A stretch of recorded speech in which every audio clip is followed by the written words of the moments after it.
this is one of those playing around, a little bit of fun around the campfire type of thing. So I got a bunch of different types of cedar bark in here that I've turned. So from this into this,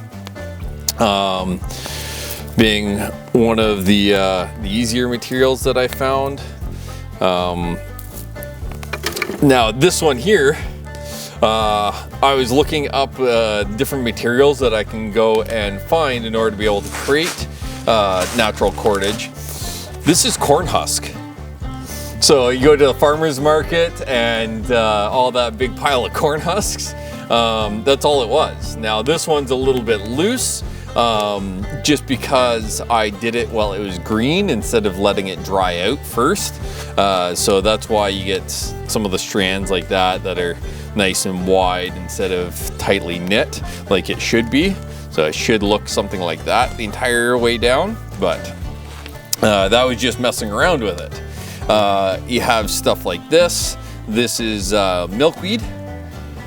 So that's a nice, strong, long fiber, this material. So I can take this, and if I'm not too sure if this is gonna be strong enough, I can then take this, make a second one, and then I can twine those two together, right? And so it just keeps stacking until I get the thickness and strength of the material that I want. So in order to make something like this, which is a great little keep your hands busy type of project, I'm gonna take a length of natural fibers. If I need to split this down in order to make it a little bit thinner, I'm going to break it not at the ends, but in the middle and pull it apart. That's going to allow for a little bit more consistency with the length. Now, I don't want it straight in half like that, because what'll end up happening when I go to tie in more material,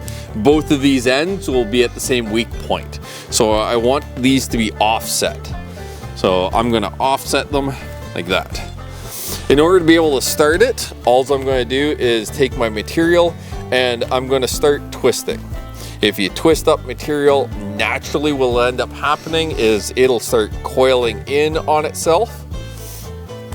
And that's all I'm looking for, is that natural twist, twist, twist, and it's starting to create that fold there. So that's my starting point. Now what I'm going to do is I'm going to take my outside strand here, I'm going to twist away from me, and then with my finger I'm going to flip the two different positions. So now the one that I twisted is closest to me, the new one's away from me. I'm going to repeat the same thing. I'm going to twist away, reach over, grab, pull back, twist away, pull back. And then once you get comfortable with that motion, it doesn't take long in order to be able to just continue that motion back and forth. And all I'm doing is I'm moving my fingers slightly closer every time I do this as I go down. That way it doesn't unravel on me. Once I get it started and it's going pretty good and I have a longer length, it's less likely to do that.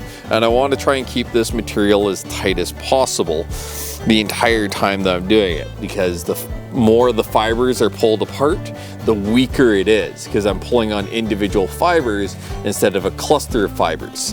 Think about grabbing a bunch of sticks and trying to break them all at once. It's gonna be a lot harder. If I grab any individual stick out of that pile, it's gonna snap fairly easily. So that's what I'm looking for, is the ability to keep all those fibers nice and tight.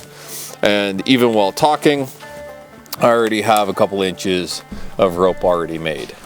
So that's just building that muscle memory, and keep going, keep going, keep going. And then if you wanna add in or tie in more, once you get all the way down to the bottom, it being offset allows you to be able to tie in and keep that cordage nice and strong so that you don't have a consistent weak point across both ends.